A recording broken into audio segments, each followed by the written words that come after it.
तो चलिए हम लोग पिछले बैचेस में, पिछले लेक्चर्स में क्या स्टडी कर चुके थे, रिंग के बारे में ना। और पैरेलल एक्सिस थ्योरम भी पढ़ चुके थे। तो रिंग का टेंजेंट में हम लोग देख चुके थे, in the same plane and the perpendicular to the plane.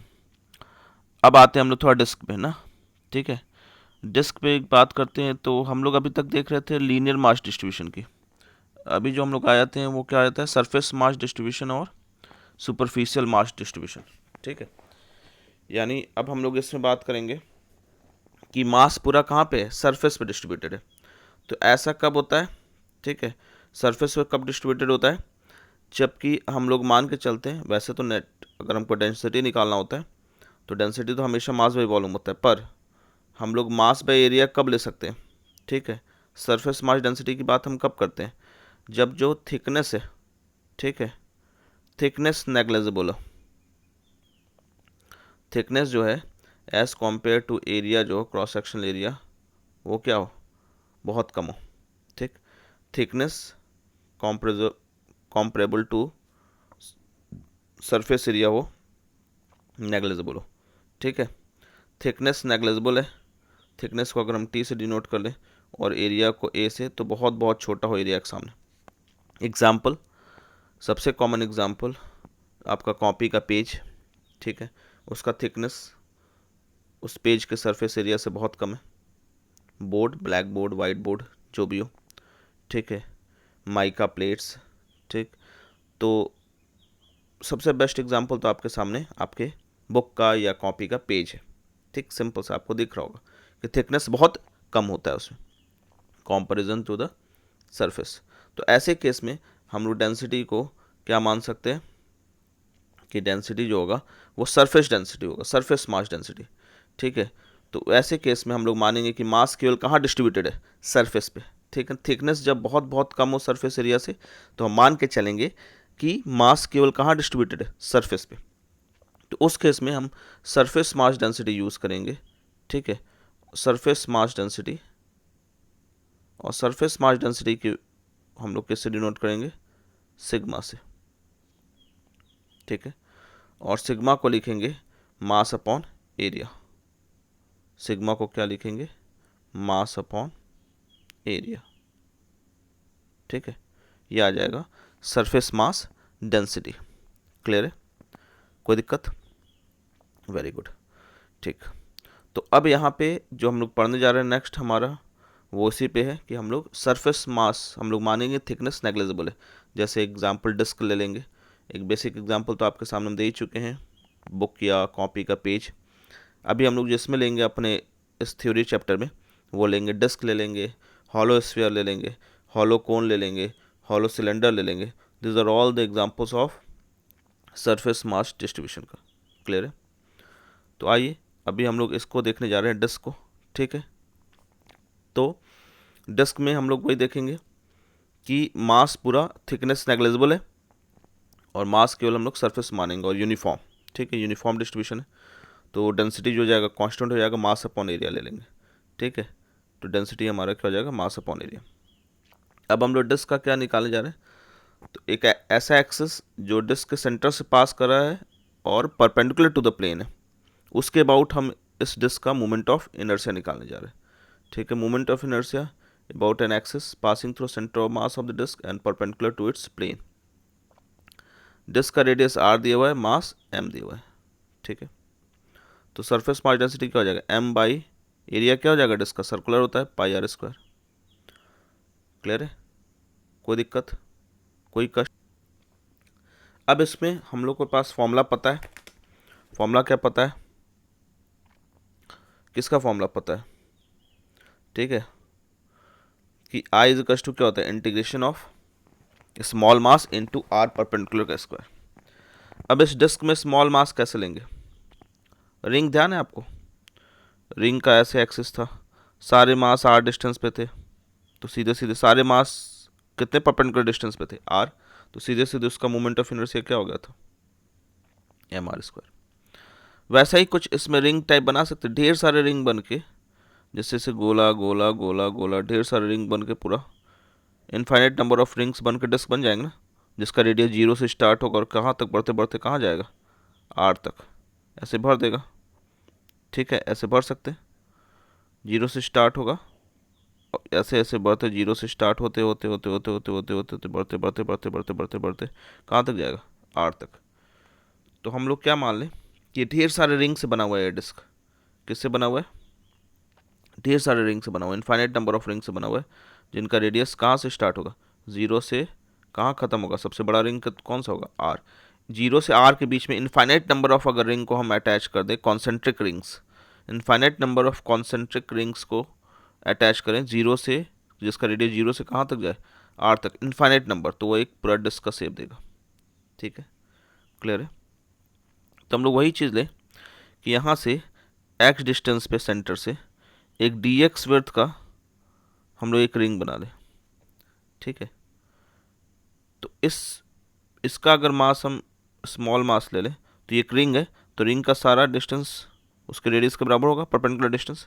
हर एक मास रिंग पे, हर एक मास कितने डिस्टेंस पे होगा, अगर x रेडियस है तो x डिस्टेंस पे होगा, तो हम dm इंटू क्या लिख सकते हैं, r परपेंडिकुलर यानी एक्स स्क्वायर, r परपेंडिकुलर का स्क्वायर मतलब एक्स स्क्वायर।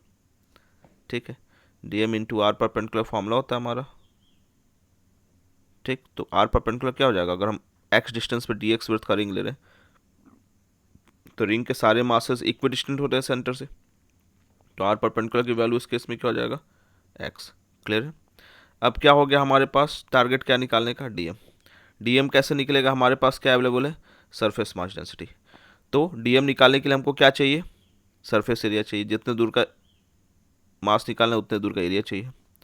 मतलब हमको ये dx विड्थ स्मॉल है, इसके लिए माने ये dx विड्थ हम ऐसा क्यों लिए, इस dx विड्थ में बहुत स्मॉल है, इनफाइटेसिमली, याद है पहले भी हम लोग ऐसा लिए हुए, इनफाइटेसिमली इतना स्मॉल है कि इतने विड्थ के लिए x चेंज नहीं होगा, यानी डेल्टा x क्या होगा dx विड्थ में, 0, नो चेंज इन x।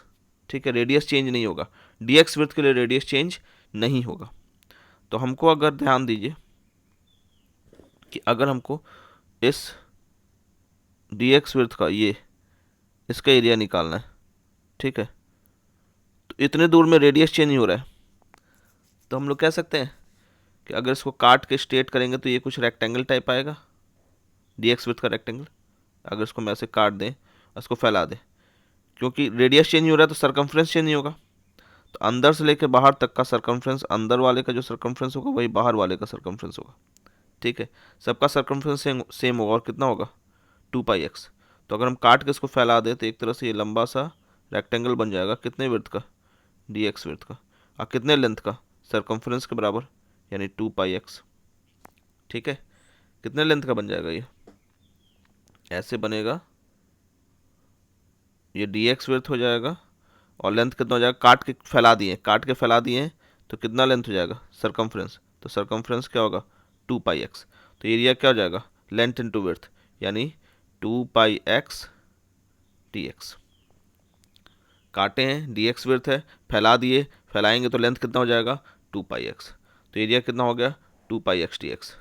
अब हमको मास पर यूनिट एरिया पता है, तो इतना मल्टीप्लाई कर देंगे तो ये विड्थ वाले का एरिया आ जाएगा। ठीक है, तो आइए हम लोग कर देते हैं। ठीक है, ये हमारे पास एरिया आ गया, तो ये हो गया सिग्मा इंटू डी ए करना, सिग्मा की वैल्यू क्या जाएगा, m/πr², और डी ए की वैल्यू क्या हो जाएगा, 2πx dx। तो पाई से पाई कट जाएगा, तो क्या बचेगा, 2m/r² x dx। ये इतने दूर का मास हो गया। क्लियर है, कोई दिक्कत, कहीं कोई परेशानी। ठीक, अब डीएम पता चल गया, आर परपेंडिकुलर हमारे पास ही था, आर परपेंडिकुलर की वैल्यू क्या है, डीएम रिंग का सारा डिस्टेंस कौन मतलब सेंटर से इक्वल होता है, और कितना होता है, रेडियस के बराबर, और रेडियस का एक्स। तो डीएम पता चल गया, आर परपेंडिकुलर पता चल गया, तो फॉर्मूले में रख दें। ठीक है, फॉर्मूले में रख देते हैं। ठीक, डीएम पता चल गया, आर परपेंडिकुलर पता चल गया, फॉर्मूले में रख दें। तो 2m/r² एक्स डी एक्स ये मास हो गया, और आर परपेंडिकुलर एक्स है तो एक्स स्क्वायर हो गया, 2m/r² बाहर हो जाएगा, अंदर क्या बचेगा, ये एक्स स्क्वायर और ये एक्स, तो एक्स क्यूब डी एक्स हो जाएगा। एक्स क्यूब को इंटीग्रेट करोगे तो क्या आएगा, x⁴/4। कहाँ से कहाँ रेडियस बढ़ रहा था, 0 से r तक, अपर लिमिट रखे तो 8⁴/4 माइनस लोअर लिमिट 0 हो गया। ठीक है, 2m/r², तो ये r² से r² बार में चला गया, ये 2 से 2 बार में, तो क्या आ गया mr²/2। ठीक है, तो रिंग का अगर कोई एक्सिस सेंटर से पास कर रहा है, परपेंडिकुलर टू द रिंग है, तो उसका मोमेंट ऑफ इनर्शिया क्या हो जाएगा mr²/2। ठीक है, यानी रिंग हमारा था, अब कोई उसके सेंटर से पास कर रहा है परपेंडिकुलर टू द प्लेन, तो मोमेंट ऑफ इनर्शिया क्या आ जाएगा mr²/2। क्लियर है, कोई दिक्कत, कोई कष्ट? अच्छा, इसी तरह हम एक बात कह सकते हैं आराम से यहाँ से कि कोई भी अगर डिस्क का, ठीक है, कोई पोर्शन है, कोई भी पोर्शन है, उसका मास अगर m है, रेडियस r है, तो उसका जैसे पूरे डिस्क का mr²/2 होता है, अगर कोई सेक्शन है उसका भी मास m है और रेडियस r है, कोई सेक्शन, ये पूरा डिस्क था मगर उसका ये वाला केवल सेक्शन है, ठीक है, उसका मास अगर m है, रेडियस r है, तो उसका भी वही हो जाएगा mr²/2। उसके लिए भी आप वैसे ही कर सकते हो, ऐसे है, यहाँ रिंग बना के ऐसे आप देखोगे तो वही इक्विडिस्टेंट आएगा यहाँ से, फिर ऐसे से रिंग बढ़ते बढ़ते 0 से r तक, सेम चीज़ है। ठीक है, किसी एक सेक्टर के लिए हो गया, तो कोई भी सेक्शन है अगर उसका मास m है, ठीक है, मगर एक्सिस कहाँ से पास कर रहा है, सेंटर ऑफ डेट, ठीक, कंप्लीट डिस्क और परपेंडिकुलर टू द प्लेन। ठीक, नो डाउट कि अगर वो पोर्शन की बात कर रहा है, ठीक है, पर उसका एक्सिस कहाँ से पास करना चाहिए, सेंटर से। ठीक है, ऐसा कोई है और कोई पोर्शन है उसका मास m है, रेडियस r है, ठीक है, तो मोमेंट ऑफ इनर्शिया क्या हो जाएगा mr²/2। एक्सिस क्या हो, सेंटर से पास करे, सेंटर ऑफ मास से नहीं, ना ही सेंटर ऑफ सिमेट्री से, centre of the disc of which this sector is a part, centre of disc, ठीक है, ऐसे centre of the disc of which this sector is a part, उसके सेंटर से एक्सिस पास करा है और perpendicular है, तो अगर उसका मास m है, रेडियस r है, तो उसका भी मोमेंट ऑफ इनर्शिया क्या होगा mr²/2। ठीक है, कोई भी सेक्शन हो, कितना भी एंगल का, एंगल से कोई मतलब नहीं, irrespective of that angle. Clear है? नाउ नेक्स्ट आते हैं किसी एक डायमीटर के अबाउट। तो डायमीटर के अबाउट तो ध्यान, यहाँ जैसे ही डायमीटर की बात करेंगे, 2 डायमेंशनल सरफेस है, तो परपेंडिकुलर एक्सिस थ्योरम दिमाग में आ जाना चाहिए। डायमीटर सारे डायमीटर के अबाउट, क्योंकि सिमेट्रिक बॉडी है, सिमेट्रिक बॉडी में एक ध्यान दीजिएगा, जितने भी डायमीटर सबके अबाउट मोमेंट ऑफ इनर्शिया क्या होगा, सेम। कोई भी डायमीटर देखिएगा हमेशा 2 इक्वल पार्ट में डिवाइड कर रहा है, 2 इक्वल पार्ट में अगर कोई भी डायमीटर डिवाइड कर, तो ऑब्वियस है कि सबके अबाउट मोमेंट ऑफ इनर्शिया क्या होगा, सेम। तो हम क्या मान लें, कोई 2 परपेंडिकुलर डायमीटर मान लें, ऐसे एक्स और वाई, ऐसे वाई, ये एक्स। ठीक है, तो अगर हम आई एक्स प्लस आई वाई करें, तो आई जेड के बराबर होगा, जो इसके परपेंडिकुलर वाला है, प्लेन के परपेंडिकुलर वाला, तो उसके अबाउट हमको पता है mr²/2 होता है।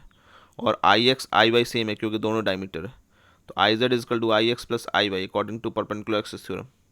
ठीक है, तो हमको पता है आई जेड जो परपेंडिकुलर है, axis passing through centre and perpendicular to the plane of disc, उसका हम लोग निकाले हुए हैं अभी जस्ट, mr²/2। दोनों आई एक्स और आई वाई की वैल्यू सेम है, 2ID डायमीटर के बराबर, तो ID की वैल्यू क्या हो जाएगा, ID की वैल्यू क्या हो जाएगा mr²/4। ठीक है, ID की वैल्यू। क्लियर है, कोई दिक्कत? चलिए, तो अभी ये लेक्चर यहीं समाप्त करते हैं, बाकी नेक्स्ट लेक्चर में हम लोग आगे बढ़ेंगे। तब तक के लिए थैंक यू। क्लियर है, कोई भी डाउट हो तो कमेंट सेक्शन में पूछिए, कुछ और नया चैप्टर देखना हो तो भी आप उसको कमेंट सेक्शन में मेंशन कर सकते हैं। ठीक है, जिससे मुझे पता चल जाए, तो मैं उस नए चैप्टर पे तुरंत कोरिलेशंस आपके ले लेते हूँ और स्टार्ट कर दूँ उसको भी। ठीक है, बाकी मिलते हैं नेक्स्ट लेक्चर में, टिल देन थैंक यू।